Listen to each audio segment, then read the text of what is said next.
একজন Facebook content creator সে প্রথমেই কি করে, প্রথমে সে একটি বিষয়ের উপরে একটি স্ক্রিপ্ট লেখে। ওই স্ক্রিপ্টটি লিখে সেই স্ক্রিপ্টটি সে সুন্দরভাবে রিভাইজ করে এবং মুখস্থ করে। তারপরে সেই ভিডিওর স্ক্রিপ্ট দেখে সে একটি ভিডিও শ্যুট করে এবং ভিডিও তৈরি করে। সেই ভিডিওটি সুন্দর, এই দেখেন এরকম প্রকৃতির দৃশ্য নিয়ে সে একটি ভিডিও উপস্থাপন করে এবং এই ভিডিও যখন তৈরি করে তার ভিতরে কোনো ভুল আছে কি না, তার ভিতরে কোনো সমস্যা আছে কি না, কথার ভিতরে কোনো জড়তা আছে কি না, সেগুলো সে এডিট করে সেগুলোকে বাদ দেয়। তারপরে ওই ভিডিওটি নির্দিষ্ট যে সময় রয়েছে সেই সময়ে সে ওই ভিডিওটি পোস্ট করে। পোস্ট করার সময় সে ওই ভিডিওর যে মূল হেডলাইন, সেই হেডলাইন অনুযায়ী সে ভিডিও পোস্ট করে। ভিডিও পোস্ট করার সময় সে দেখে যে ভিডিও রিলেটেড একটি বা দুটি তিনটি হ্যাশট্যাগ ব্যবহার করে এবং ওই ভিডিও যখন পোস্ট করে তখন ভিডিও পোস্ট করার সময় লোকেশনটা ঠিক দিতে হয়, ভিডিও রিলেটেড হ্যাশট্যাগ দিতে হয়, অনেক সময় টপ ফানকে মেনশন দিতে হয়।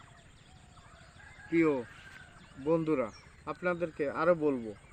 তারপরে সে কী করে, যখন সবগুলো কমপ্লিট করে ভিডিওটি পোস্ট করে, পোস্ট নাও পোস্ট করার পরে সে কিন্তু আগুনে পেছনে করে এবং নেটওয়ার্কজনিত কোনো কারণে ভিডিওটা কিন্তু হয়তো পাবলিশ নাও হতে পারে।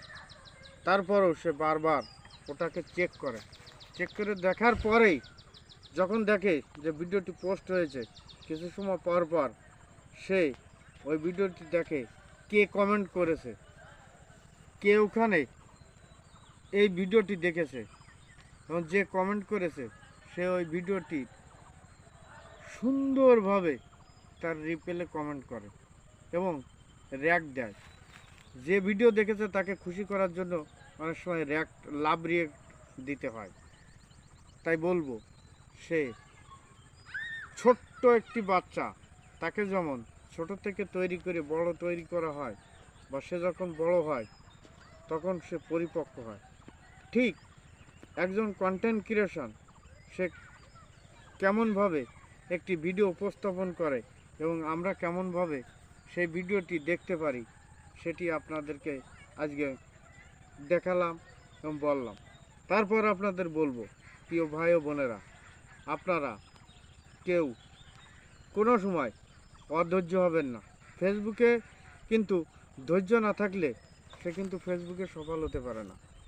তাই আপনারা বলবো, আপনারা যার পরিবারে যান না কেন তার পরিবারে গিয়ে ভিডিওটি প্রথম থেকে শেষ পর্যন্ত দেখুন এবং ভিডিও রিলেটেড সুন্দর গঠনমূলকভাবে একটি কমেন্ট করুন এবং যদি আপনি পারেন সেখানে গিয়ে 5টি রিপ্লে কমেন্ট করুন এবং 5টা লাভ রিঅ্যাক্ট দিন।